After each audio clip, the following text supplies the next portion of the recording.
All right. Welcome, guys. Ignite series session, power session number 5. Um, how to create a CMA, how to build this CMA, how to do something for your sellers in which is you know, uh, in which you're able to price a home correctly with or without any sort of seller objection. So what I was just about to say was there is no right or wrong to a CMA. I mean, there's a wrong if you totally miss something or if you totally do it. But the key is that there's so many nuances to a CMA that ultimately it comes down to how much the buyer's willing to pay for a home, as well as how the appraiser is willing to look at the CMA or the comp values in the neighborhood. So let's first begin just by defining CMA, or a comparative market analysis. A comparative market analysis is one where we run a search around sold properties in the neighborhood that should be similar to our subject property. Okay. So for today's videos, we're going to go through the Ignite slides, or the PDF. And then we can actually run a CMA in a live form as well. We're going to use one of my investment properties just because it's a very easy, basic property. When you get into a full-blown CMA in something that's not in a lot and block neighborhood, for your first couple of times, absolutely reach out. If you're on a team, reach out to the team leader or mentor. If you're with me, reach out to me. If you're not with me, reach out to me. I don't really care. But a CMA is one of the biggest things that you need to know how to do for your seller, because the last thing you want to do is, one, leave some money on the table for your seller, and two, the last thing you want to do is overprice something or overpromise something that can't be delivered. Just like I was speaking with you guys in session 4, there's 2 values to properties. So today we're only going to be talking about the comparable sales around a subject property. This isn't necessarily, this again does not necessarily bring us full and complete market value. Buyers will bring the full and complete market value. Okay. So really need to make that distinction with ourselves as well as our seller. Let me share my screen here.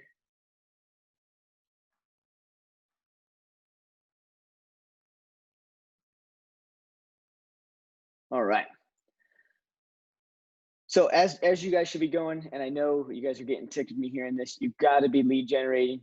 Doing your daily 10-4 is a huge habit setting activity that you need to be doing on a daily basis.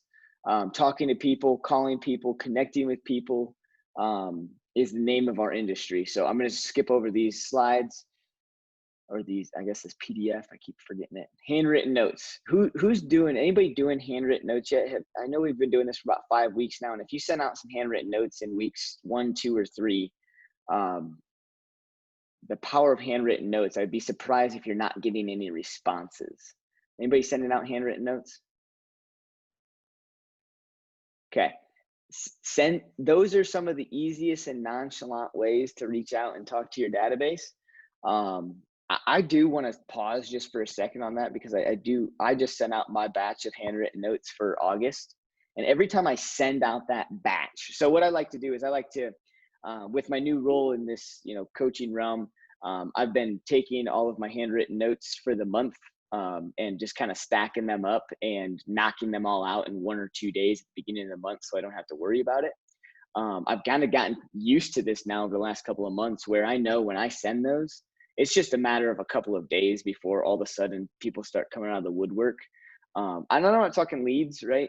People are going to text me and people are going to email me thanking me for the note, and hoping all is well, and answering a question if I ask the question in the note. Who knows? But I will say that more often than not, a lead somehow, shape, or form will come from those handwritten notes. It may not be the first time that they reach out to me. It may not be, a phone call with a name and phone number, but through the conversations that are about to happen, I'm going to be able to slide in the ask for real estate business. Handwritten notes, so powerful. I just got done doing mine. And just to give you guys an example for everybody on the video, for all of you guys watching right here, the last batch of handwritten notes I wrote was, all I did was talk about the heat. That's all I talked about. I just said, hey, hope you're doing well. I hope you're beating the heat some way, shape, or form. You know, I know that there's a lot of places that are closed down for the summer as far as public swimming pools and whatnot.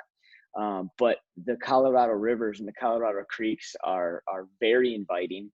Most cities up and down the Front Range have had some sort of engineering development in their creeks and rivers that run through towns where people can, you know, go and visit and float and hang out and put their feet in the water.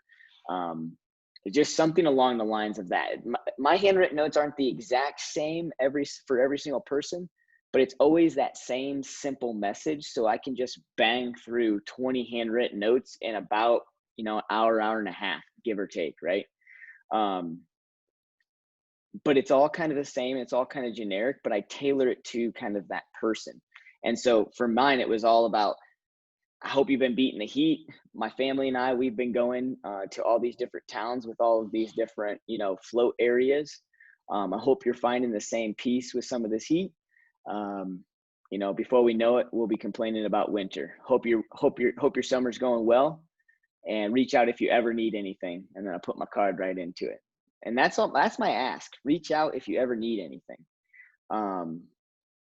You know, I used to put in there, let me know if you know of anybody that wants to buy or sell a home, things of that nature. I think just putting the card in it is the best ask. And then it seems like I get a reciprocal response around probably the rivers and probably around floating and probably around getting families together to go do that. And, you know, what did I buy for my daughter who's 4 years old because somebody else has kids who might be nervous about taking their family down to those parks? I don't really care. I just always want one angle. Anyways, sorry guys. Handwritten notes, so powerful, so easy. Don't overwhelm yourself with what to say and what not to say. Anything is better than nothing. Another example I'll give you is around Halloween. I don't know what happened with my CRM, but I think either I inputted things wrong or I set some people up wrong. But anyways, my system bottlenecked to the point where my September and October, I had an abnormal amount of handwritten notes to write. I had no time to do it. And for Halloween, for that time of year, I basically went on Note Card Cafe is where I get all my note cards. Note Card Cafe is so simple and so cheap in comparison, and such easy content, or not content, such easy visual pictures on the front that allows you to basically send it to whoever in a very generic way. And then the middle is all blank, so it's all just whatever you write. For Halloween one year, and I got this from another agent. I didn't invent this by any means. All I did was put boo with a bunch of O's. I just boo, and I sent it. The response was unreal. People laughed, you know, everybody got it because it was a jack-o'-lantern or something on the front of it. But it was the only way I knew how to get that thing out and how important it is to just get it out, right? It's the branding mechanism. It's the branding piece, not the content. It's about them seeing your name, your face, and the time that you spent to send that out, even though it didn't take much time. All right, CMAs. CMA is all about pricing. CMA is all about pricing. We do CMAs so that way we understand in a very, you know, in a very tangible way what the market is holding and what the market is selling at and telling us. Again, at any given moment, the market could be slightly different depending upon how far off our pricing is. Okay, and what I mean by that is we need to kind of understand why do we do a CMA, right? If we have a buyer who has a property that we know is very desirable, there's nothing out on the market, and everything within our being says our seller could price this wherever they'd want, and we're pretty sure the buyer would come along, we would love to do that for our sellers. But the reality is that when a buyer comes and brings an offer to a seller, most likely if they have a lender, there's going to be an appraisal process. And through that appraisal process, an appraiser determines where they feel the risk tolerance would be or the value would be of that home for the bank to then lend the financial money on that property for a buyer to get in on it.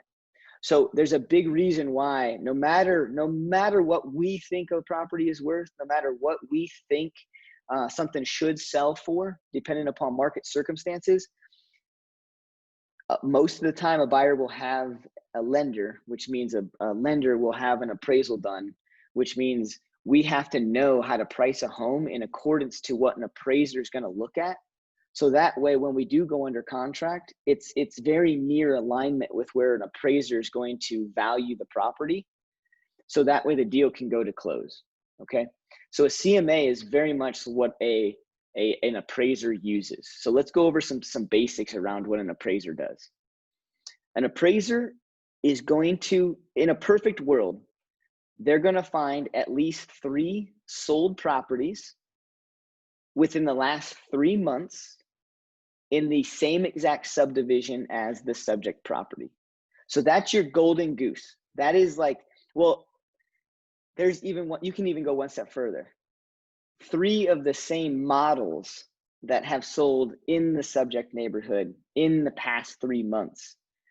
That is the ultimate case scenario. That's a slam dunk. That's easy for an appraiser to decide, because if they have 3 sold properties in the same neighborhood, all the same model as the subject property, there's little to no chance that the value is going to differ from where other buyers were buying in the last 3 months as well. So that's what they do. They start very close to the subject property. They really try and hone in on just that actual subdivision.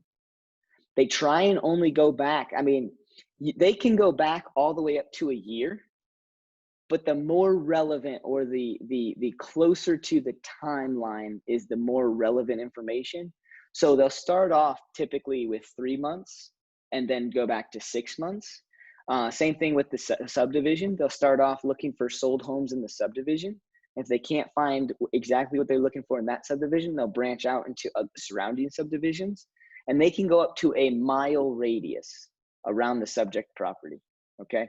So big rule of thumbs, you need to know they try and get closer to the timeline, but they're allowed to go back a whole year, and they're allowed to go out an entire mile radius. Here's what you guys also need to know though. If you can find, and you're doing a CMA, and you can find 3 comparable properties in the subject neighborhood, in the subject property's neighborhood, but you use 3 other comps just because they're a little bit higher in value from other neighborhoods, be careful. You're not actually pricing the house right. You're actually skewing the stats, and you're skewing the way that the appraisers are actually going to use it. So what will happen is most likely you'll overprice the house in accordance to what the appraiser is going to appraise it at, and then you can have a deficit during your contract period. Does that make sense? I know I went through a lot of heavy stuff right there. So pause and stop at any time, because like I said, there's no right or wrong to this, but there is some things that you absolutely have to watch out for. And some of the things that I'm telling you, I made the mistake of. The one thing that I just told you guys about, I did that, but it was on a buy side. There was a listing, and I thought for sure the listing was worth darn near exactly what the property was listed for. You know, I went through my comps, the seller obviously went through their comps, they priced the house on the market, and then we got a low appraisal back. And then when we got a low appraisal back, we started looking at those homes, and the homes were closer to the subject property than my comps were.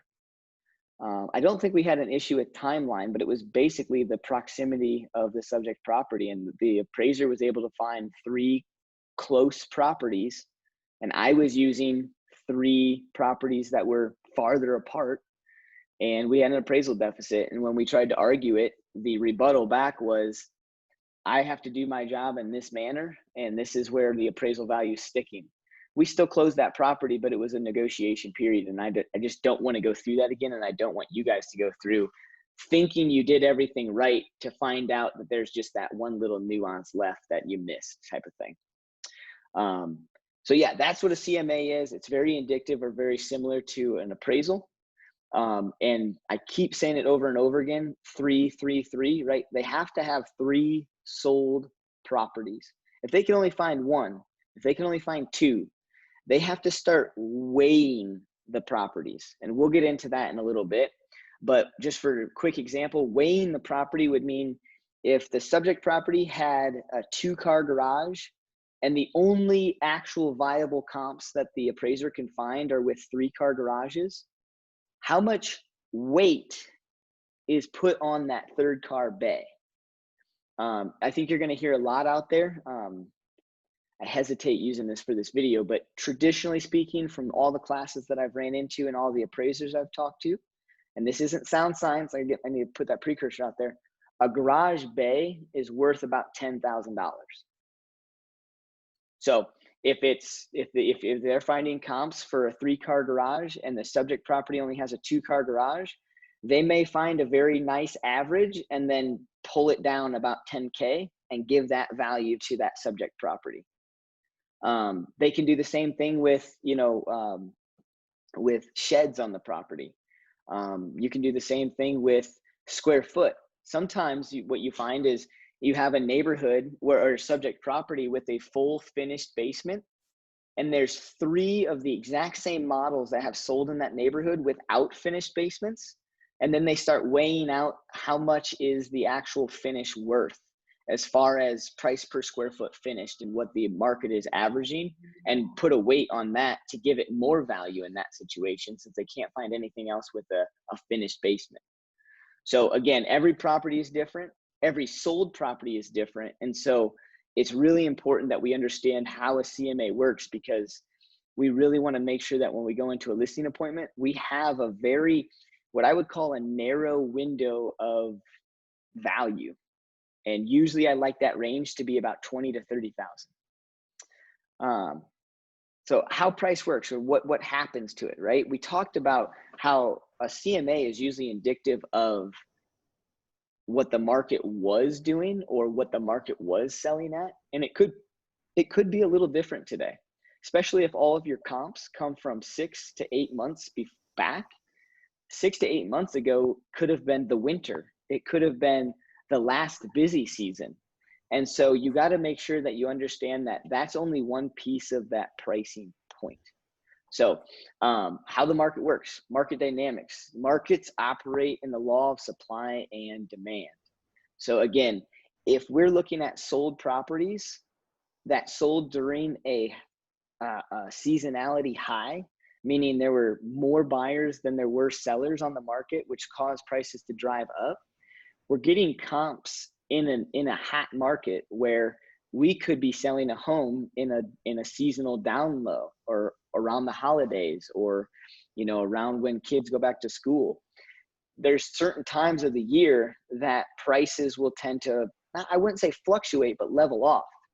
And if we understand supply and demand, we understand that if there's enough supply out there and all of our comps come from a very low supply state, our value may come out to be just higher than where we actually want to market the home. Okay. And I keep saying it over and over again, determining value. Value is honestly simply based upon what a buyer is willing to spend. Sometimes value is taken in an instance where an appraiser comes in and says that the property is worth less, and that's all the lender will actually allow. But if a buyer truly wants that house and a seller's holding their ground, the buyer does have the ability and the full-on right to bring up the cash difference over the appraisal value to get the job done. So it says it right here. It's a tug of war between the buyer and seller. It's a tug of war. But ultimately speaking, it's really going to be determined upon what the buyer is willing to pay and what they can pay for the property. Market conditions. We just kind of talked about that when I was talking about seasonality lulls. When you're pricing a property, you really want to go in and you really want to understand the comps that you're looking at not just where they sold and what they sold for, but also how long were they on the market before they received an offer? How long were they on the market before they actually closed? What was the inventory like back then when it sold? So if it sold 3 months ago, do a comp search for 3 months back for any price point and anything and see how many things were in play at that point in time. And then do a search for how many things are active at this current time. And does the supply match the supply back then? You see inventory, and that inventory piece and that supply and demand is such a huge factor in the Denver market right now. A lot of people will constantly tell me, seems like a seller can just put a house on the market and it sells in a couple of days. That is the reality if it's priced in accordance. However, if it's overpriced, there's plenty of overpriced properties still on the market, still for sale, that many people would have thought they would have went under contract in a couple of days. But the reality is that if a buyer's looking for a property and they start to see property after property, they'll know right away when they walk into a house whether they want to buy it or not, or whether they think it's worth that value. So be careful with supply and demand, and be careful with market conditions. You have to understand what you're looking at. Price per square foot. That's a big thing out here, because in Colorado, there seems to be a lot of basements. There's plenty of places in America that do not have basements or do not have habitable basements. So I'm from rural Ohio, and the majority of times our basements, you don't finish because of the moisture in the ground. It's 100% humidity, darn near 100% of the year.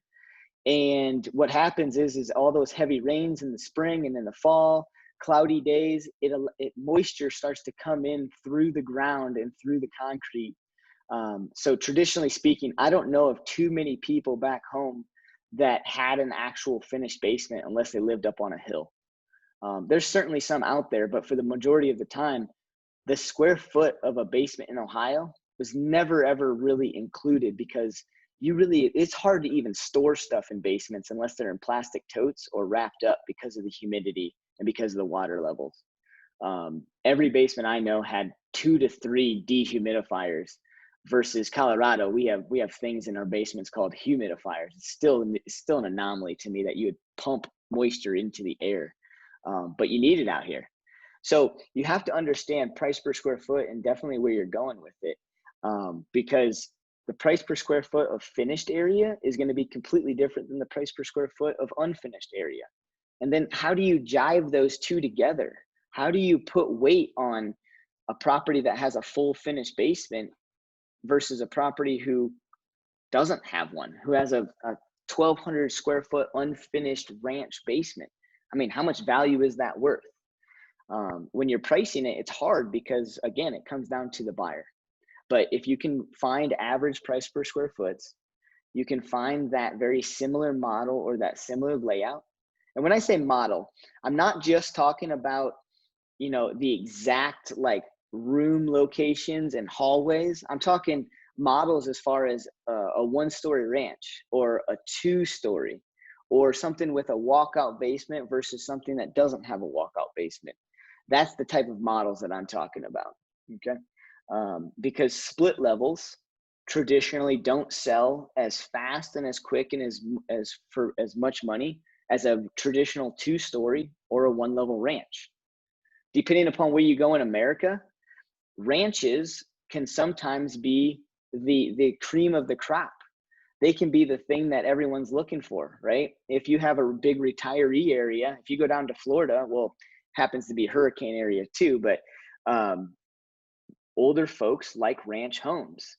And so if you're in a city where they didn't traditionally build ranch homes back in the day or are still building them, it could be a supply and demand issue for somebody who wants a ranch home, which means in that neighborhood or that city, ranch homes could actually appraise and be worth more because there's less of them. Making sure you guys understand price per square foot in accordance to the style, in accordance to where it's located, and the amenities that it has, all are big factors in this value. Okay. Any questions so far? I know this is a heavy one. Cool. All good. What's that? Said all good. Cool. Grady, you scared me. Grady, Brady, always. Pricing criteria. So that's another, so we haven't even talked about that, right? What is a bedroom worth? Why do 3 and 4 bedroom houses sell for, in my opinion, a much higher amount than a house with the exact same square footage, but it only has 2 bedrooms? Right? It's family dynamics. It's not just supply and demand at that point. Now we're going to talk about family dynamics and the desires that people want. Traditionally speaking, a 2-bedroom unit or house will only last probably more like a single couple or a single entity. As soon as you have 1 kid, you have no more office, you have no more bonus room, you have no more storage room. And so a 2-bedroom house is not going to be a great fit for a family traditionally, right? And so you need to understand that there is a big price difference between a 2-bedroom house and a 3 and 4 bedroom house. But a 3 and 4 bedroom house, traditionally speaking, I don't see a whole heck of a lot of difference in price if it's around the similar square foot. Because some families only need 3 bedrooms and some families, will take 4 but don't need it. Some families need 4. And that's why sometimes a 4-bedroom house may go for more money. But whenever I see a 4-bedroom house, most of the time it's just got more square foot than an actual 3-bedroom home. So all of those little nuances absolutely make a difference. The other major criteria, and this is one that we hear over and over and over again, you don't even have to be in real estate to know this. You can walk up to somebody on the street and go, location, and they'll go, location, right? Location's a huge factor. It's enormous. If you ran, and I haven't done this in a while, but if you run price per square foot, just one little piece of criteria, if you run price per square foot from, let's call it Brighton to Boulder or Firestone to Boulder, it's incredible, the difference, price per square foot per mile. It's unreal. I live in Longmont. I speak about Longmont a lot on these classes. If you just go from the east side of Longmont to the west side of Longmont, it's unreal. They're building houses in the northeast corner of Longmont right now, as well as the southwest corner of Longmont. Same size homes, 2 different builders, same size homes, southwest corner of Longmont. I've got a buyer going under contract on a new build over there for about $720. They looked at the northeast side of Longmont, and those builds are going for the upper 500s, lower 600s. There's almost $100,000 swing for a very similar product on 2 opposite ends of one city that's less than 100,000 people in population. That's absolutely mind-blowing to me. It's still mind-blowing to me. If you take me back to rural Ohio and you would have those similar situations, they'd be selling for the exact same price. So you have to know your location. You have to know the demographic and the draw to your location. And I'm not a big fan of saying it's all Boulder. Boulder has the prices it has because of the location. It's not because it's Boulder. It's because Boulder just so happens to be right next to the Flatirons. It just so happens to have some good thoroughfares that allow you to travel to Denver, allow you to travel to the up into the mountains. It's not Boulder City that holds that value. It's the location of Boulder City that holds that value, in conjunction with what Boulder City officials and politics do around who and what can build in their city. The other thing that drives up price, again, is supply and demand and location and criteria and, all of those different things, right? So always, location is probably the number one thing to think about, but it's still all of those other factors in comparison or in its entirety, right? Just because you're in Boulder doesn't mean you just get an instant value. You still have to look at size, amenities, condition, square foot, style, or model, if you will. Does anybody know the average days on market in our area? Week to 2 weeks. Darby I love just, that. Nope, I love that, Grady. But go ahead, Brady, because I like to ask this question because there's two opinions always. I think Darby looked it up on the IRS today, and in Longmont it was like 30 or 40 days, I think. Cool. So why do you say 2 weeks, Grady? That's what I was told, just as Northern Colorado as a whole. Okay. So the true, and I don't actually agree with this, the true definition of days on market is from list date to close date, which is commonly, even in a hot market, is about 30 to 45 to 60 days. Mm-hmm. I am much more in alignment with Grady. For me, average days on market are the days that people can buy the home. Once it goes under contract, the other buyers can't buy the home unless it falls apart. So when we're speaking to our seller, we need to understand and make sure that we're both on the same page with days on market. Because if we go into a listing presentation and we say that the average days on market in our area are 30 to 45 or 60 days on the market, which is what the true definition is, and they meet with another agent who says, well, yeah, I can get your home sold in probably less than, a weekend or so with the way our market's going right now. They didn't say the word days on market, but days on market to a seller could very well be interpreted as, oh, well, this person's days on market feels like they could get my stuff done in a week. The last agent I just talked to said something more along the lines of, 30 to 45, 60 days. Like, I don't know if I want to go with them if they're not, as confident as this other agent. When both agents are talking the same, it's just, we have to have that clarity point with our sellers, because I'm much more in alignment with, like I said, the 1 to 2 week thing, or the 1 to 2 weekends on the market before we get an offer. That to me is days on market, but the actual definition is contract or list date to close date. Well, and the other thing I learned is I listed that home in Berthoud. And Berthoud, I mean, Brady, we looked at it today. It's 170 days. And when I listed them, we both had false expectations of how fast it would sell. And then it ended up being a lot of frustrations for my seller as well as me. Mm-hmm. And once I was shown, well, actually, why'd you think that, Darby? Because if you look, it's this. And I was like, oh my gosh, had I known that, I could have set my sellers up for the expectation that you have an attached home. Those are on market longer. And in Berthoud, days on market's really like 147 or whatever it was. And we ended up selling it in 90, but our expectation was the Longmont market, not the Berthoud market. Bingo. And how far away is Berthoud?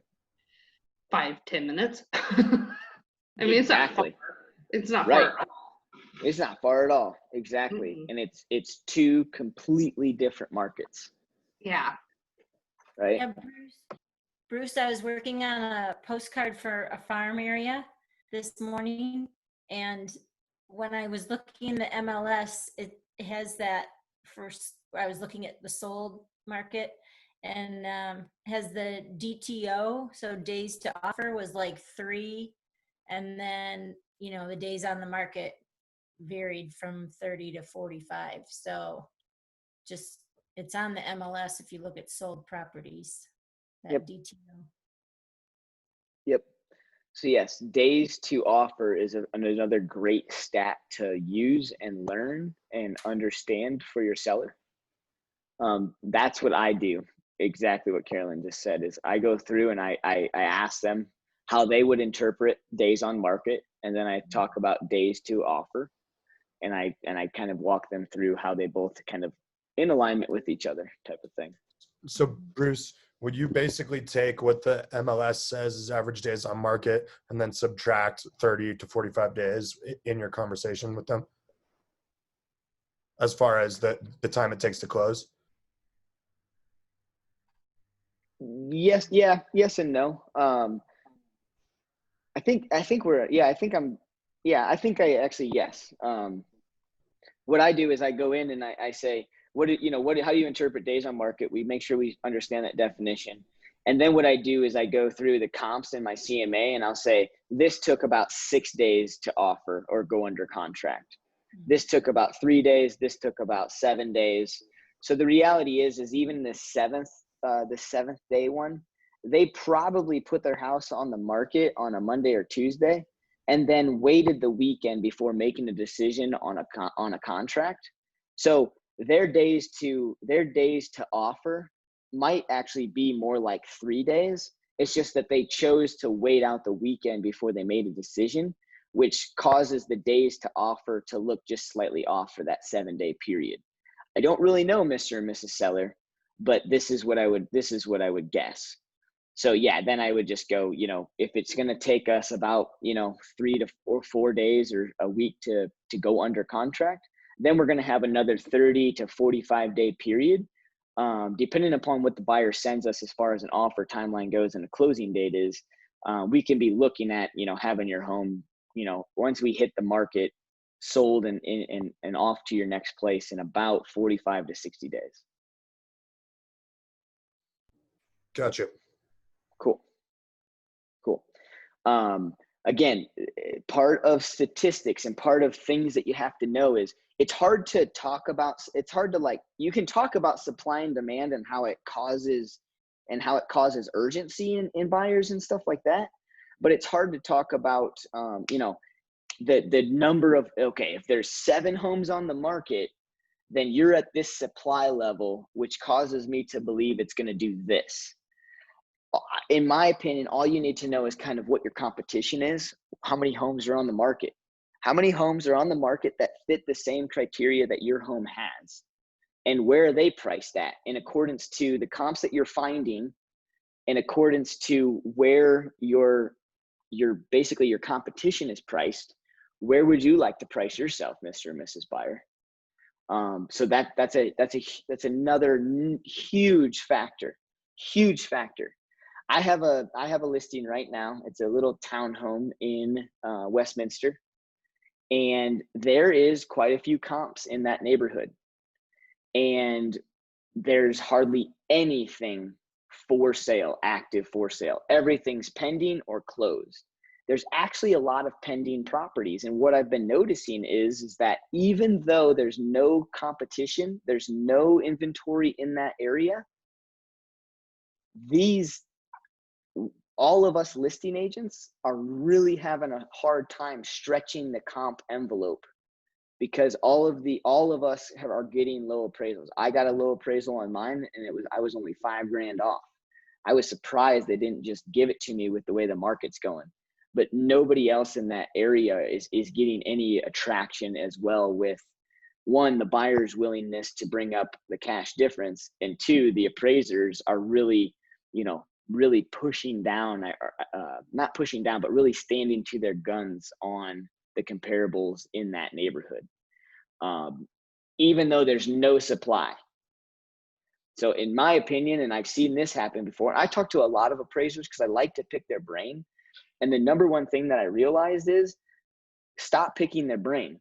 They're all different. All I have to do is understand that they're all different people, and they all were trained in a very similar way because they have to follow this procedure, but they were all trained by different individuals with different ideologies, and over time have created their own ideology, right?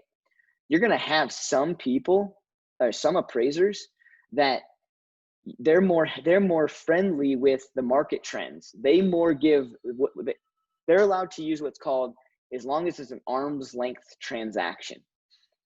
What that means, and there's no like actual dollar amount to this, but an arm's length transaction means that if they appraise a house and they do all of their due diligence and the purchase price of the home is just slightly off from the value that they come up with, they can still give the home that value because it was within arm's length, or it falls under the definition of arm's length.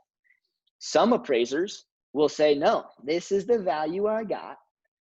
It's not within arm's lengths, so I'm giving it this lower amount, and it's only $3,000.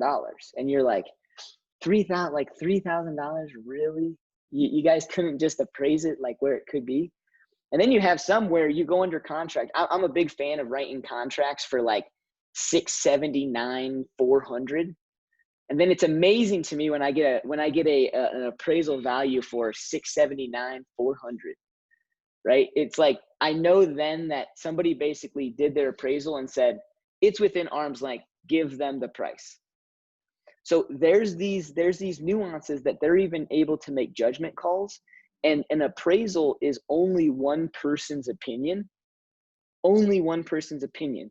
The only time that you can ever have an appraisal go through someone else's opinion is when you can find a hole or something in their appraisal report that you can prove that they did wrong or didn't follow the procedures that they need to follow.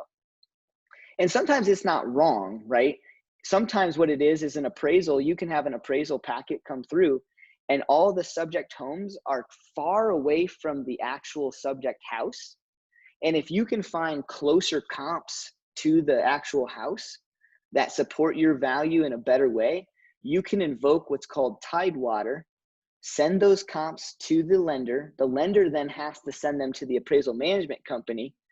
And the appraiser, the same appraiser, may or may not give a new value. If they don't give a new value, then you can request for a supervisor to look at the file. They may or may not give a new value, but this is about the only way you can have somebody actually take a second look at it or have a second set of eyes on it. And that kind of stinks for me.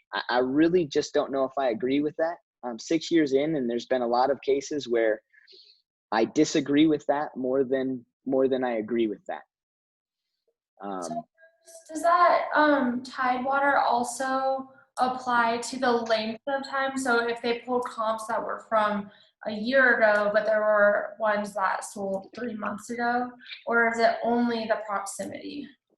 Yeah, the way I understand invoking Tidewater is you can invoke Tidewater if you think that you have any change in something that they didn't follow the correct way.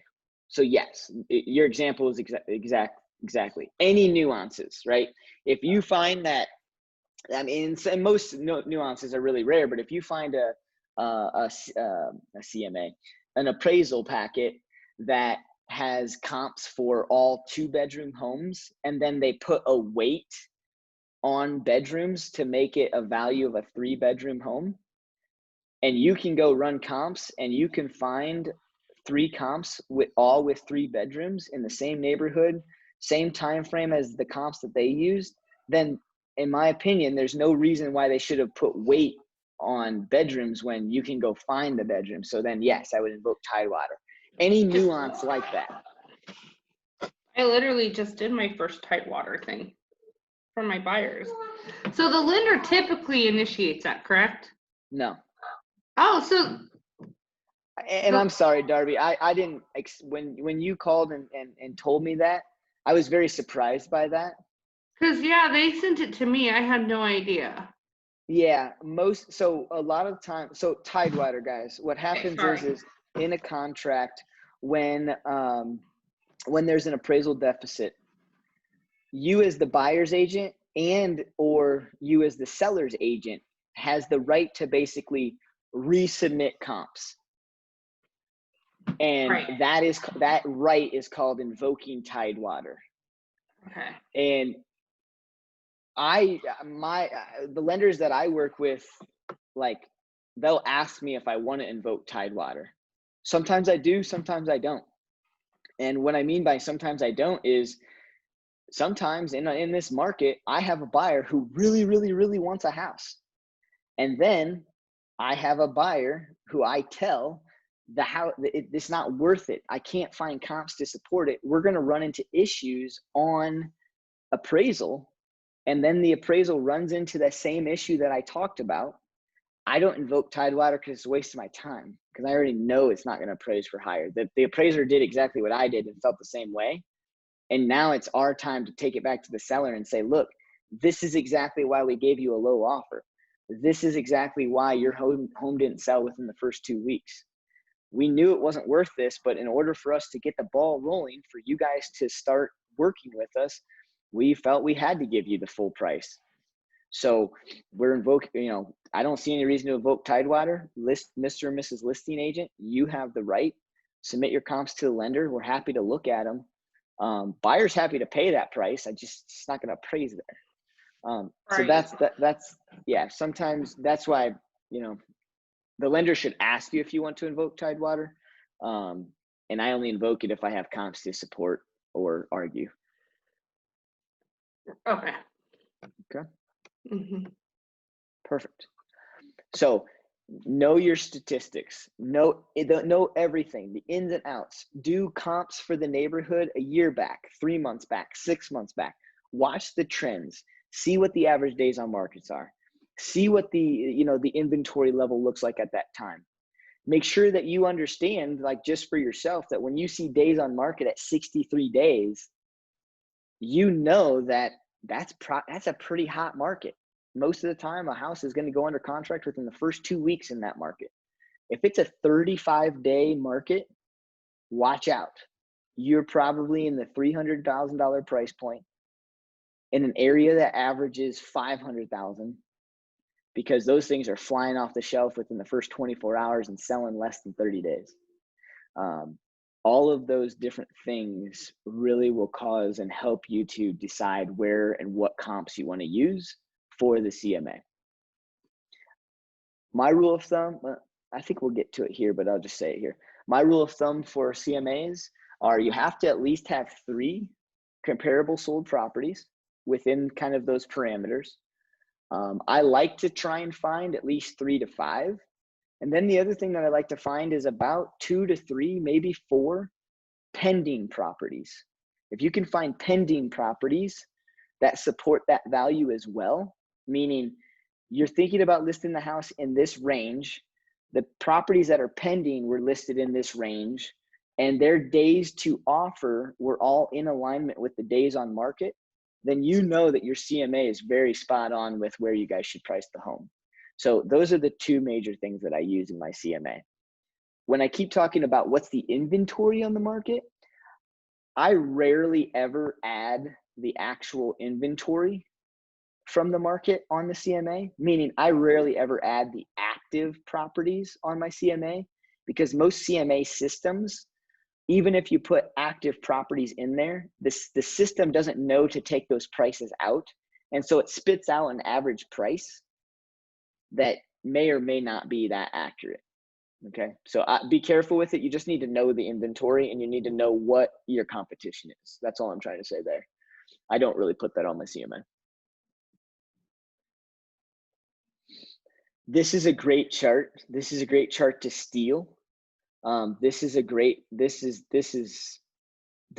fantastic chart to steal. This is for the visual sellers out there, the people that are really having a hard time with the value that you're giving it. This is condition versus the comps and price versus the comps. Okay. So if it's, you guys can interpret it, right? Use these visuals, use these tactics, use these types of things on a seller. So one of my favorite things to do with a seller is to present the CMA and then go through each individual comparable property, and then ask the seller what property they think their house stacks up to condition-wise. That way, instead of asking them where do they think the price should be, they can compare their property to the properties that you sent over there. And if they're truly looking at their property and the pictures of the other property and they align it with that, then take a look at the price and ask them, is this price in accordance to what you're looking to do and pull out of your house? Because the market's telling us that your house is pretty well worth this. Are you comfortable with this? And oftentimes that helps them determine that price. No seller wants to leave any money on the table, and no buyer wants to pay more than a home's worth. It's just that tug of war game. But a buyer's always going to try and buy something for less than it's worth, and the seller is always going to want to push you to sell it for more than it's worth. So by comparing the condition of their home to the comparables, it really can help them stay in the market and not out in no man's land and way out of the market.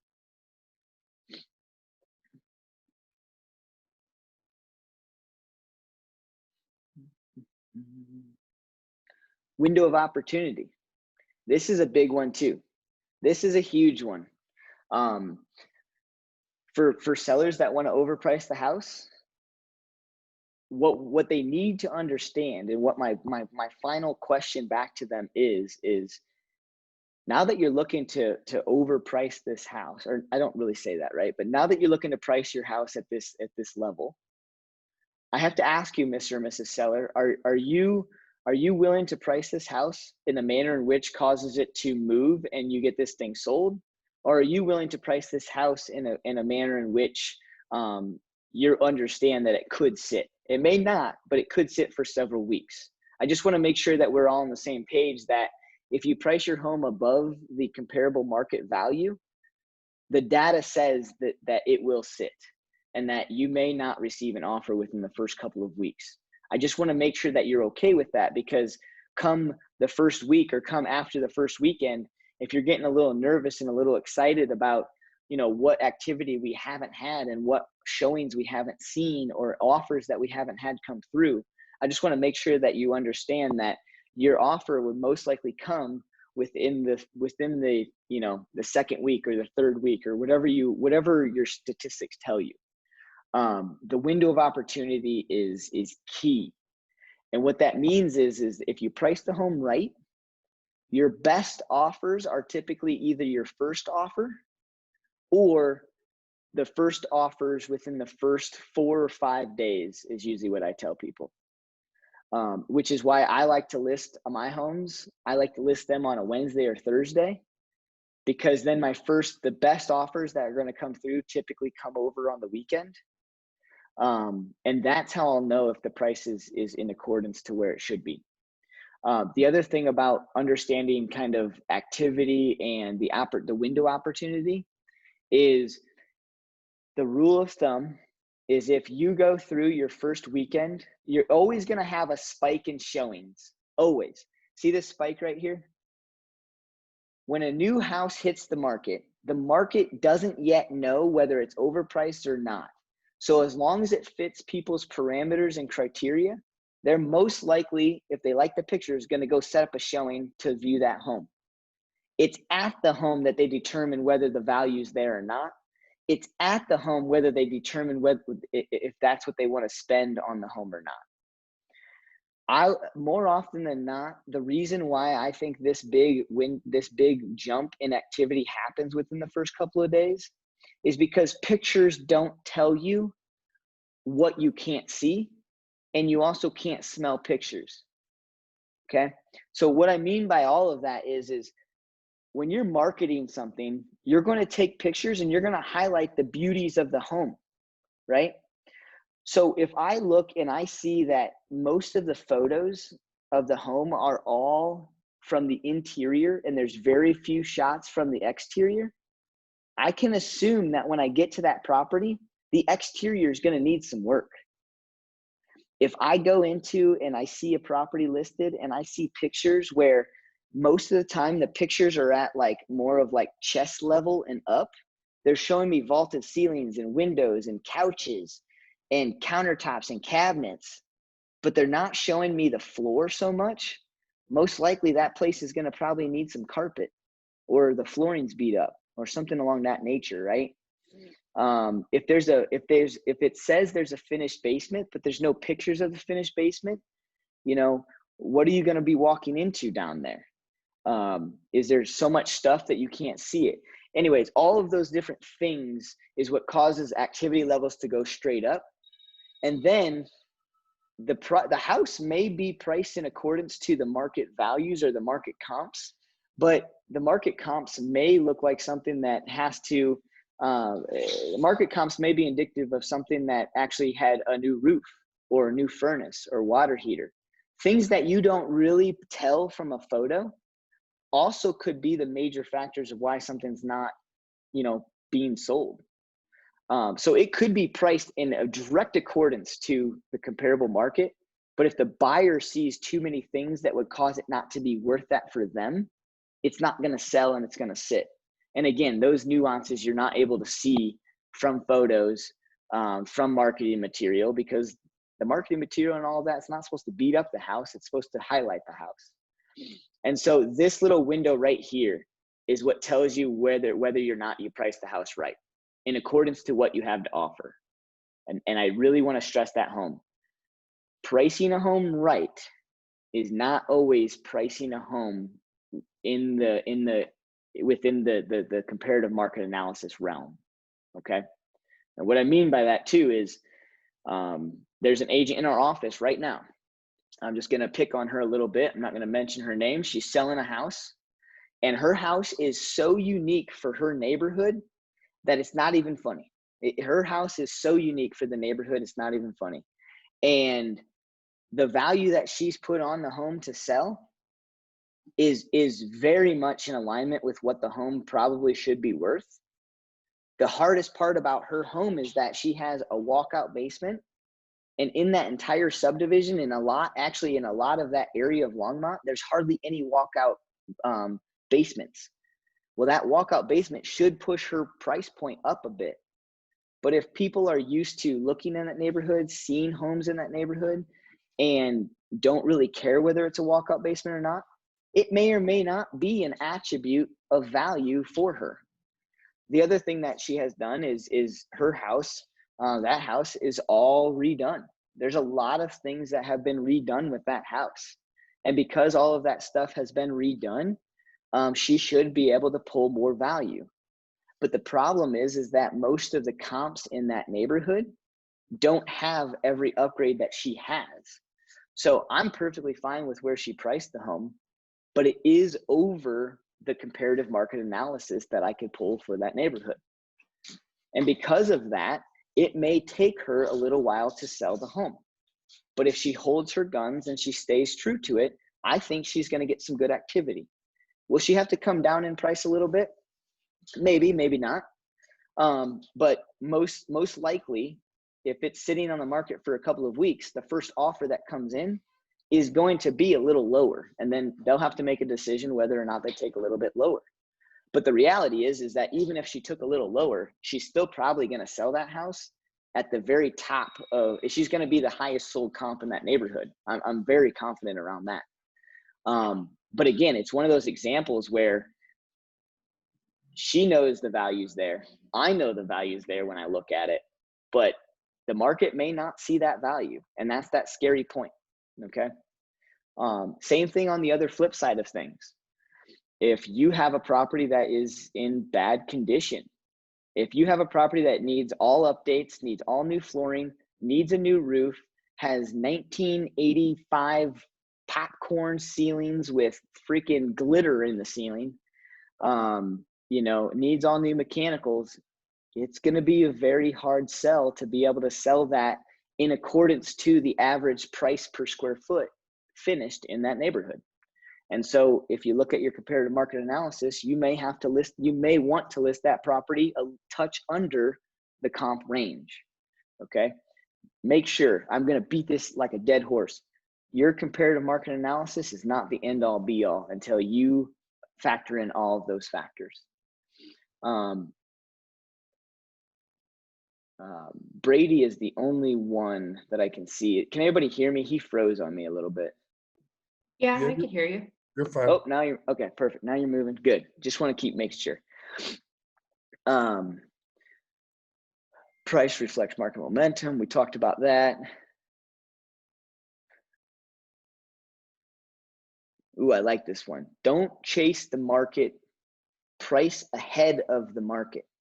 Okay. This is a big thing. This is a very big thing for sellers. This is a huge thing for us. All right. With a rising market, it's very imperative that we don't overprice the market or overprice the house just because we feel like the market's going up. We need to know that if we feel like the market's going up, we need to understand that if we're listing it today, we need to see where today's market levels are.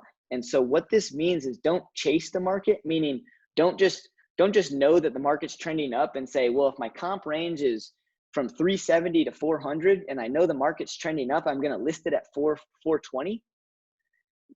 That's just you're chasing the market. You're throwing something against the wall and expecting it to stick. What this is talking about is when the market's rising and all of your comparable properties were sold 6 months ago, and you're 6 months into the year, and within the last 6 months, things have trended up 1 to 2%, then maybe, yes, you can take that price. And if you have a $370,000 to $400,000 price range, what you would do is you would go to the house, you would look at the condition, and you might say, hey, this house in this condition 6 months ago was probably worth $380,000. If I add another 1 to 2% on it, or another $4,000 to $8,000, let's call it, then I feel very confident, Mr. and Mrs. Seller, we should probably price this house right around that $490,000 level, or $488,000 or $485,000. That's what not chasing the market means. You're not chasing the market, you're interpreting the market and you're pricing in accordance to where the market's at today. Does that make sense? Okay. And again, be careful with that method, because appraisers don't necessarily have to put weight on the market. Okay. But in our market, we are going up, and I'm perfectly fine with that method. But the key is that you have to understand how much have we appreciated in the last couple of months? Because if it's only 1 to 2%, and you say, well, the market's hot right now, the market's trending up, I'm going to price this thing 4 and 5% over the actual, market or the market trends of equity gains, then you may have something that sits on the market as well. Okay. In a declining market, same thing. All right. This happens. I don't even want to call this a declining market. This happens in seasonality peaks. And what I mean by that is when you go through the summer, and you go through a period of time, like I'm not even going to say summer. I'm going to use COVID right now. We went through COVID. We're not out of COVID, right? But we opened back up a little bit. And sellers are allowed to start listing their homes because buyers are allowed to start looking and touring and going to showings. What happened was we had this huge influx of buyers hit the market and very little listings hit the market. So what it caused everything to do was people to overbid and overpay and bid against others, and 13 offers on one house and 14 offers on another and 3 offers on another. I just saw one of our agents in our office post that she sold a house in less than a 24-hour period. It went under contract for $15,000 over list price on a $390,000 home. Okay. She's going to get that when there's such a lopsided supply and demand factor. Now, if she's not, and I'm not picking on her in any which way, shape, or form, I'm not even going to mention her name, but if she's not careful and we're not careful as agents, and we go through and we understand that in this market with COVID just kind of releasing, we can price houses, we can test the envelope on the comp range or the comp value, because there's no inventory. But if she goes through and sells 2 and 3 more houses that way, and then all of a sudden there's about a 2 to 3 month gap in her selling a home and the market kind of levels itself out, home prices may not be falling, but if she has another opportunity to list a home, she's probably going to have to be careful listing the home at that top end of the comp range. Just because of what she experienced a couple months earlier doesn't mean that's what she's experiencing now. And so her comps, her CMA is going to be very much indicative of a very lopsided supply and demand market, which caused home prices to skyrocket. And if she lists another home in October or November and the market's not doing what it was doing in June, July, and August, she may not get that price, which means the market may not be falling, or it may not be a declining market like this slide says, but the principle remains the same. It's no longer going to have that type of activity, especially if she's pressing the envelope on comp prices. Does that make sense? So be careful, know your market, know whether it's going up or down, know how fast it's going up or down, know the percentage of what it's doing in the last 6 months, the last 3 months. Know the supply and demand of the market. Ooh, this is a good one. Don't be afraid to be professionally honest. I see this a lot. When you get started, it's very exciting to get a lead. It's very exciting to get started, and it's very exciting to just say yes to people because it's helping you get going. One of the worst things that you can do, and one of the biggest time sucks that you can have, is overpricing a house. It's perfectly fine to be honest with a seller. You need to know all of this stuff so you can interpret it to a seller. And I'm not saying even if you know this stuff like the back of your hand, you're still not going to run into a seller who wants to overprice their house. But mark my words, if somebody wants to overprice a house, my rule of thumb is I'm going to look at probably right around a 5 to 10% variance on where they want to price their home.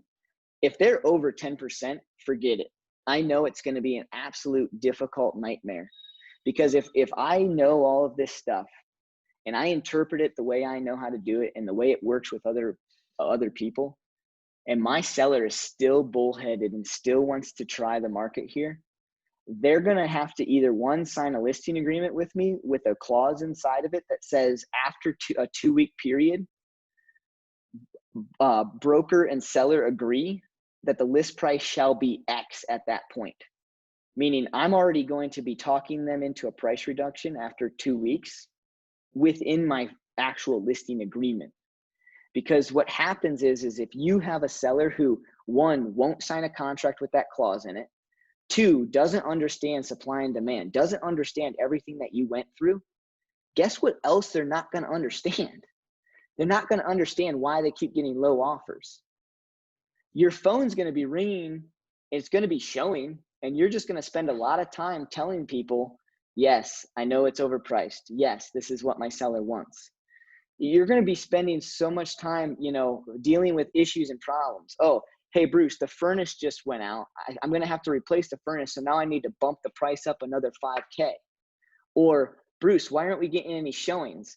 We had a bunch of showings at first, which means I know my price is right.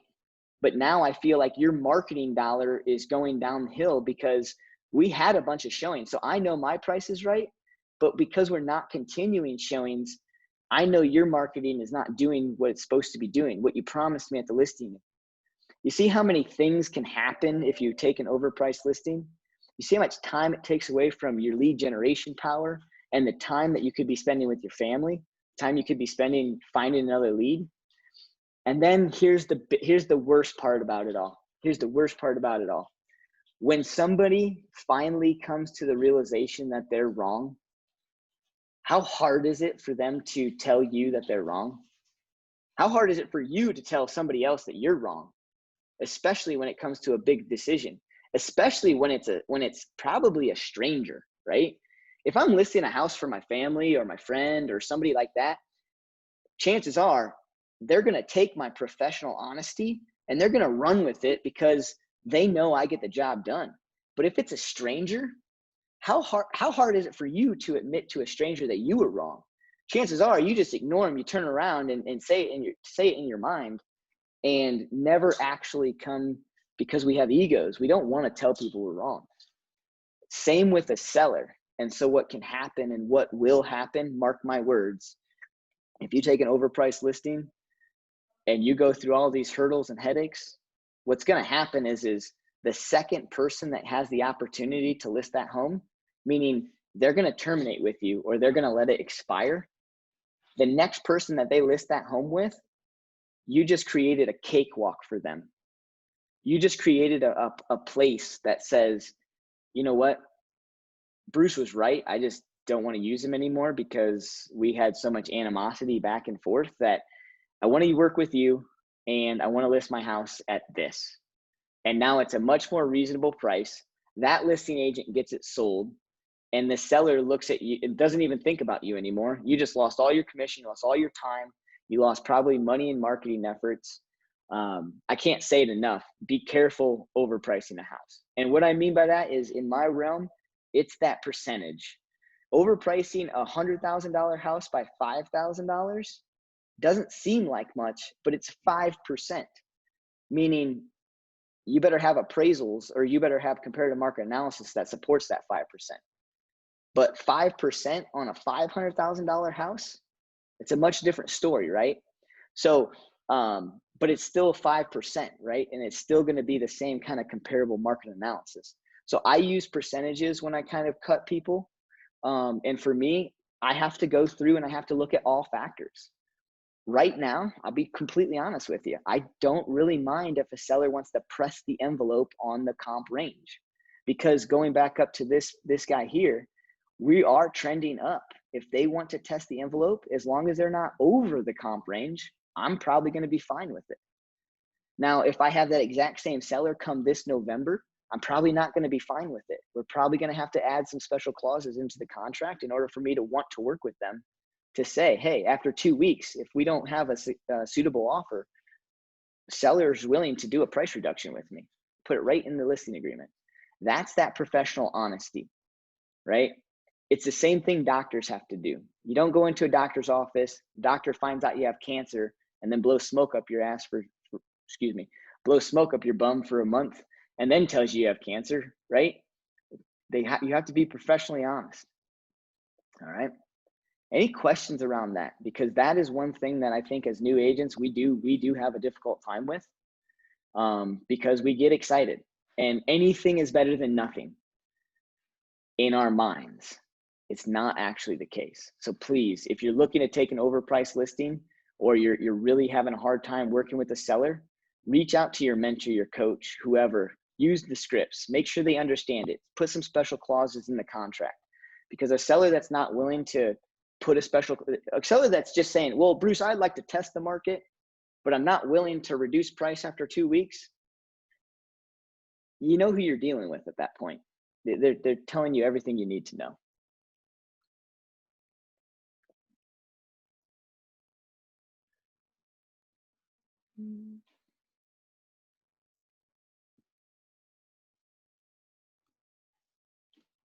All right. So we've been talking about CMAs, and I know we've been talking about appraisals. I really think they're one and the same. You need to be using the same strategy that appraisers use. And I also keep telling you guys about ranges. I like to go into a listing appointment with a range. My rule of thumb, about $20,000 to $30,000 range, depending upon the price point, right? If it's $1 million property, I might have something that might be $50,000 to $100,000 range.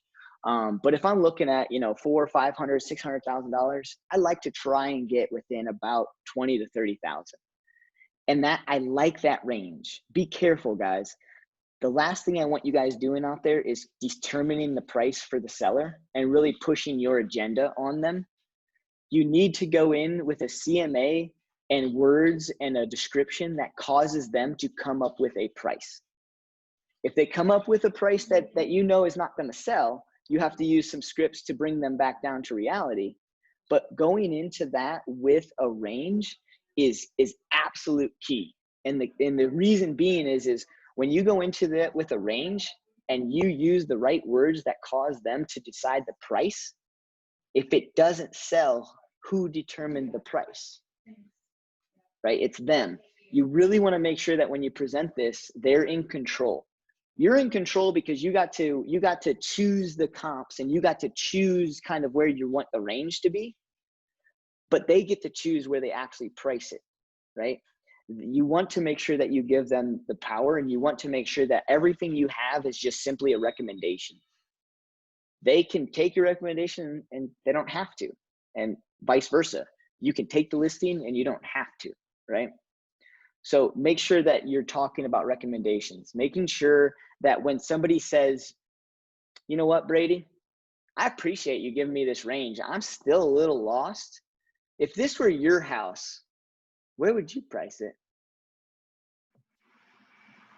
You don't have to answer, man. You've probably never been stuck with that spot. But what I do right there is I go, well, that's a great question, you know. And the key with this is, Mr. and Mrs. Seller, is you're right.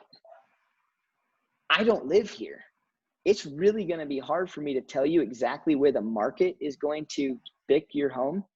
But based upon this range and based upon, you know, some of these homes that are in the CMA, where do you feel like your home stacks up in comparison to condition? And then usually if you have there's a science behind all of this, guys.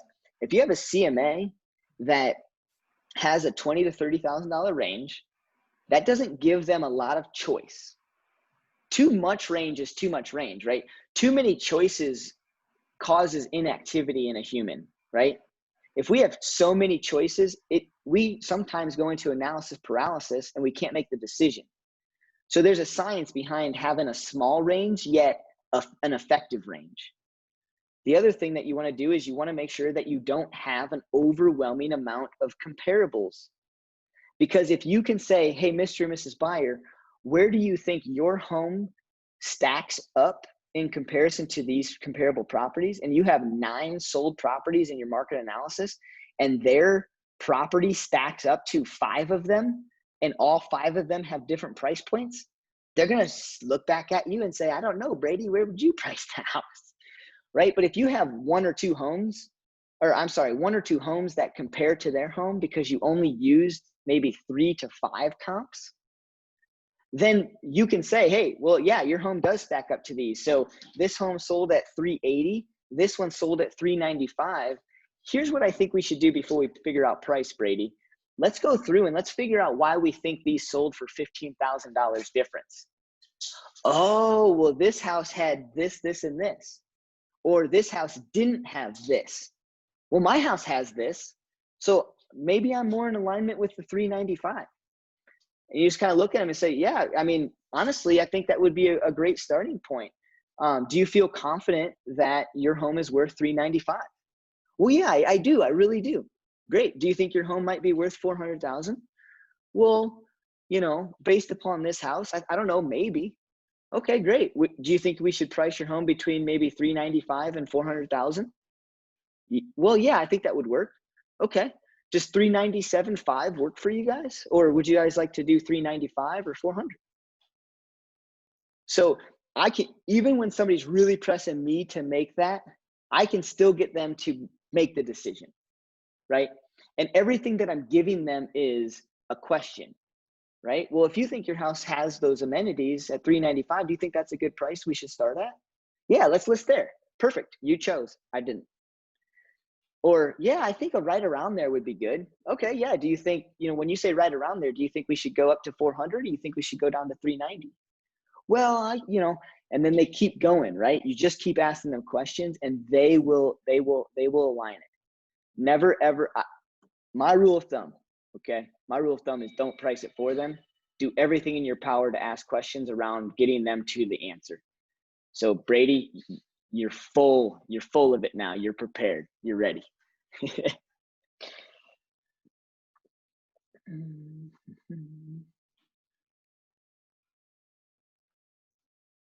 This is where we would practice a CMA.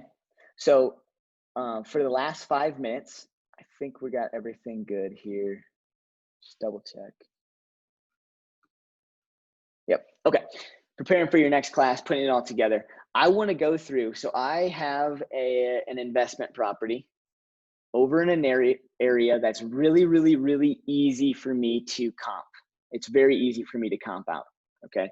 And the reason why it's easy for me to comp is because there's a lot of turnover in the neighborhood.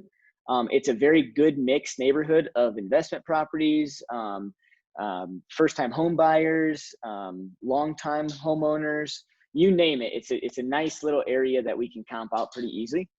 So let's go to Iris. And what I do is I will pull open, and I guess I'll just do it for the video's sake. But what I do is I pull open 2 tabs, and I will type in 1226.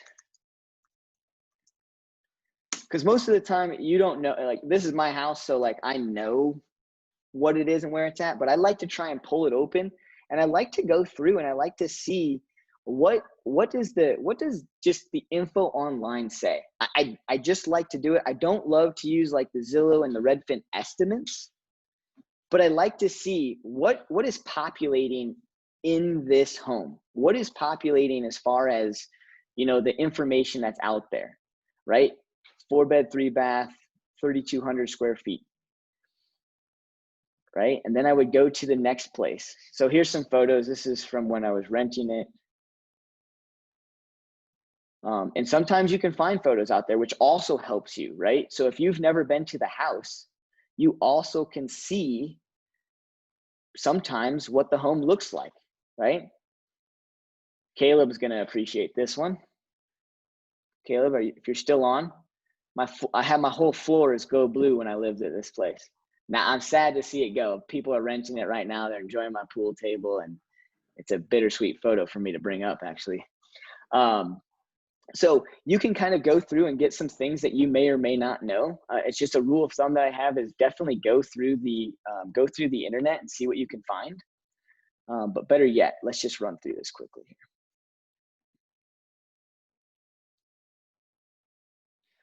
All right, so in the search, what you're gonna do, and again, we wanna try and use what appraisers will use in a very kind of restricted manner and then open up as we go. That's what I like to do. Some people like to go in a wide manner and then restrict it down as they go. For me, I like to go narrow and then out, because if my narrow works and I find everything I need to find with the narrow search, I just saved myself time basically going in, basically, you know what I'm saying? So go to so this is Iris. For those of you that haven't logged into any of the MLSs, this is Iris. We're gonna go to listing search. Okay, it is a residential detached home. I want to know if I'm doing a CMA, I want to know what are the active homes in the neighborhood. I want to know what's under contract, and I also want to know obviously what's sold. I'm going to be primarily looking at sold data, but I can hit 2 birds with 1 stone right here. I can only select the sold properties to send to my CMA, but I want to know the inventory, just like we talked in depth in the Ignite PowerPoint or the Ignite slides. You have to know your inventory. You have to know supply and demand. So I just do that right here. We're working on price. Okay, so that price has to be left empty. I'm telling you, leave that sucker empty, because we are trying to determine that. If you're trying to determine something, don't guess and put a restriction on your search. All right, the house has 4 bedrooms, but I want to use kind of a range. I want to know if I can find 3 properties that have 4 bedrooms, great, I'm going to use them. But for the purposes of this, I'm going to use a little bit of a narrow range, and then I would jump out of that range. I would go 2 to 5 if I need to, or I might go 3 to 5, depending, but I want to keep it narrow.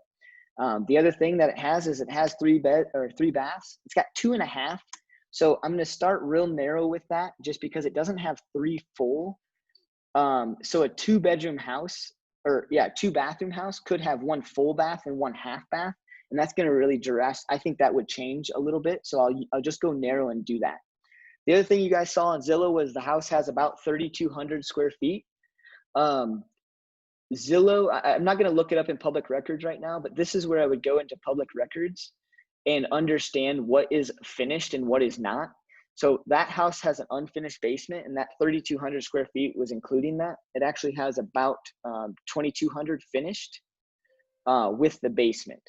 So my rule of thumb for square footage is probably try and use about a 200 to 300 square foot range on each side. So if it's 2,200 square feet finished, I might put my range from maybe 1950 or 1900 or 2000 up to 2,500 give or take, right? So that's that 200 to 300 square foot range on each side of the actual square foot. Garage spaces, again, I want to go narrow and I want to find only things with 2-car garages. Up here, when you're looking at solds, you want to go back. I want to go back just 3 months. So if it's August, I'm going to go to July 12th, 1 month. June 12th is 2 into the 3rd month, which is May. For the purpose of the video, I'm just going to go May 1st. We're going to go over to our map search.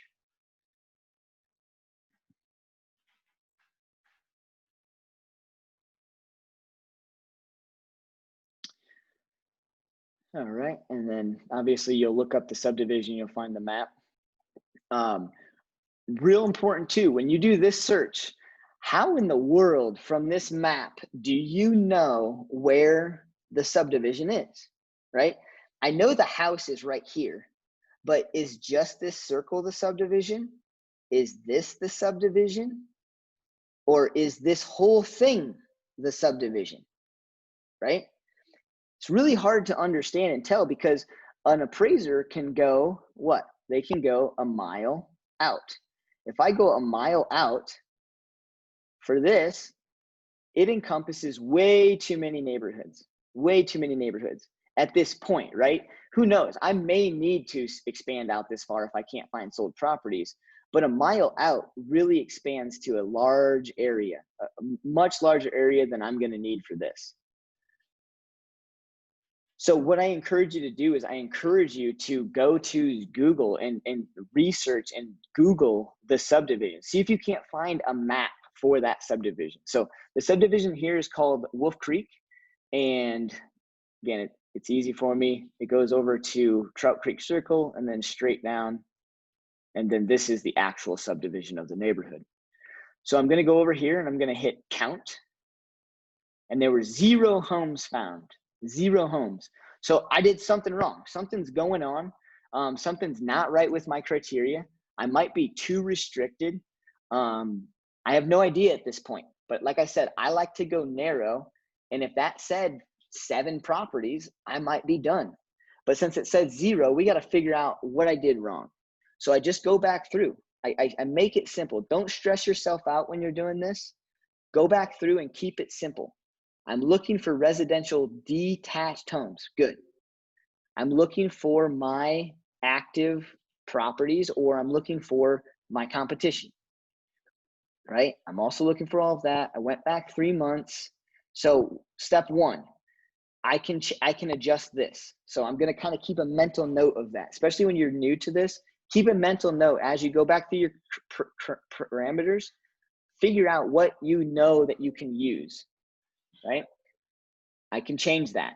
Ooh, I can change bedrooms and bathrooms. I can change bathrooms.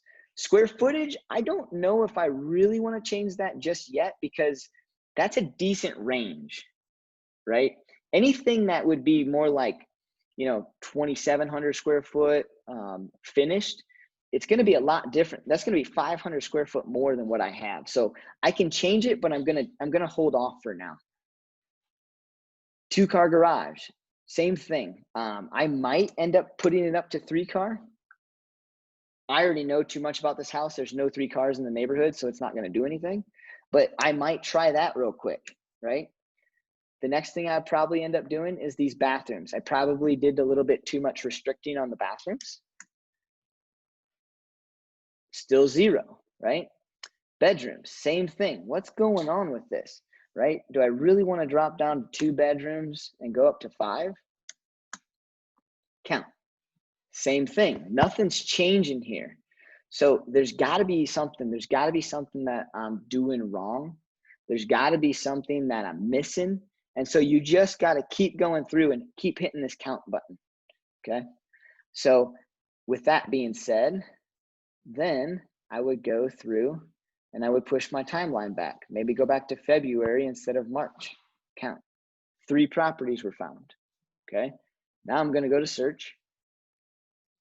Okay. I've got 3 sold properties. This one, it has only 2,100 finished square feet and 2,100 total square feet. The house that I have is about 1,000 square foot total more. So that is where when you're new, you just got to look at all these nuances.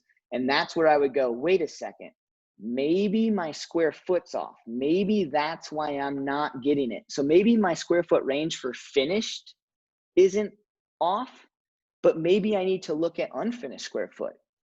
Then I would go to this guy here. And I look at this, 4 bed, 3 bath, 2,200 square feet, 29 total. That's so close to what the subject property is. If you have photos, go through there and look at it. I can tell you this is the exact model that I have. Yeah, this is the exact model. So this is a very good comp, most likely at this point in time. So I definitely want to make sure I take note of this guy here. This is a pretty decent comp for me. Next one. Same thing, 4 bed, 3 bath, 2,200, 3,000, very similar, very, very similar, right? And why didn't it populate the first time? Like what caused it not to populate the first time? Because now it was sold on 515. So it should have been within that range is the way that you guys would look at that, right? So anyways, I'm going through, I'm beating it like a dead bush. Let me tell you guys what I'm finding. Let me tell you guys that I purposely went through this to make sure that you're gonna run into these same nuances.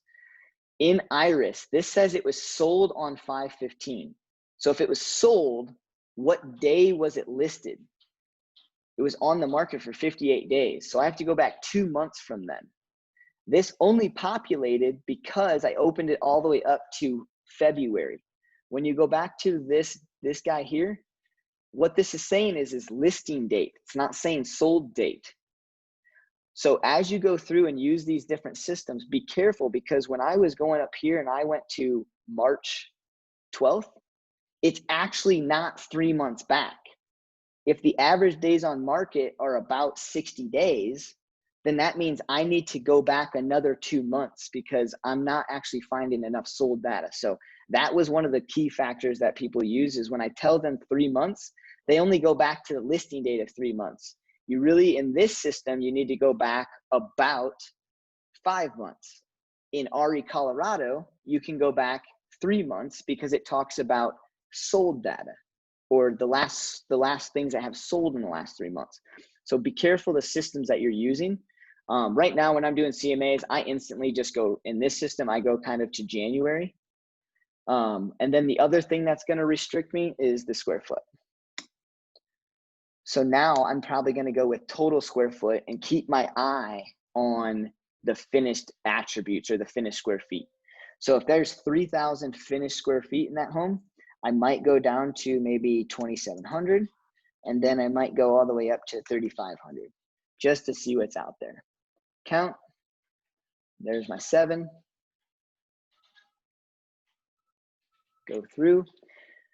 So now it looks like I'm going to have a range anywhere from 448 to 400. So now let's knock this down. And if you notice, these are all sold properties. Let's knock these down one at a time. The very first thing that I'm going to do, and the first thing that I emphasize on this video, is try and find the same model. As close as you can to the subject house, try and find the same model. This is not the same model. It's only got 3 bedrooms. Next. This one, 3 beds. Next. This one, 3 beds. Next. 4 beds. Cool. 4 beds. Cool. 4. Cool. And 4. Awesome.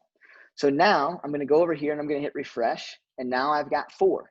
We already know this is the same model. We know this is the same model. Or no, we didn't look at this one yet. I know this is the same model. One of our agents in our office sold this, Tracy Graham. I was very excited to see her price she got for it.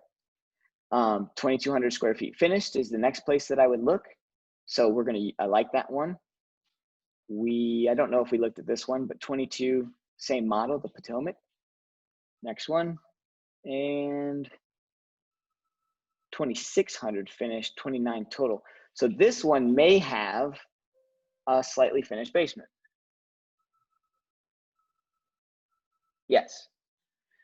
So this one has a slightly finished basement. And here's your finished without basement, 2,200.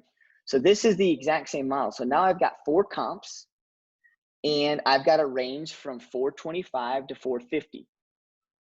So if I'm going in and I'm looking at marketing this house, I'm going to go in and I'm going to present to, well, myself in this situation, I'm going to present to myself a CMA with this type of range. And then I'm going to have that conversation with me or the seller. And I'm going to say, based upon looking through these comps, where do you think your home stacks up? And hopefully they're not going to choose this one because they don't have a finished basement. This one does. So instantly, I know that we should at least price our home under this at the very least. Then they're going to probably choose one of these 3 homes. And then that's when we can really get into an alignment with what the home's worth. So if I were to sell my home today, I would assume that I could find a buyer who's willing to pay anywhere between $425 and $431. If I know that the market's trending up, I'm probably going to price it at $435, $432, somewhere in there. If I decided to sell the house after or during the seasonality lull of Christmas, and I know that there's not a lot of I know that there's inventory on the market, not a lot of buyers, I might price it closer to 425 range. Does all of this make sense, guys? Okay. Yep. If you have issues, if you have trouble, because again, we only went over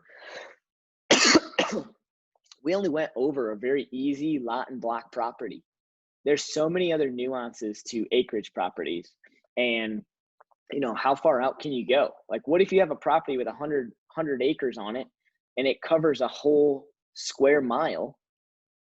How far out can you go? How far out will an appraiser go, right? What do they do? Those are all different things that I encourage you guys to go to an appraisal class for and ask those questions. But I really appreciate it, guys. Anything before I get going? No, thank you. That was a lot. Yeah, that was good. Cool. It's an in-depth one. So if you do think of questions, let me know. But yeah, it's a pretty in-depth one. And like I said, for the purposes of this, if you learn how to present and you learn how to price something right, you'll and interpret it to your seller. That's the main thing that I wanted you guys to get out of this is have a correct CMA and know that there's that many nuances and know that you need to talk around all of those pieces of criteria. And your sellers will be impressed that you went through and detailed all of those different things. And don't be the agent. I'm going to shout out to Mr. Jeremy Nichols right now. Don't be the agent that focuses too much on price per square foot. Jeremy and I always go back and forth with that. He really believes that an appraisal should be based upon price per square foot finished, and it's just not that way. So anyways, teasing him a little bit. You guys have a great day. Reach out anytime. Talk to you guys soon.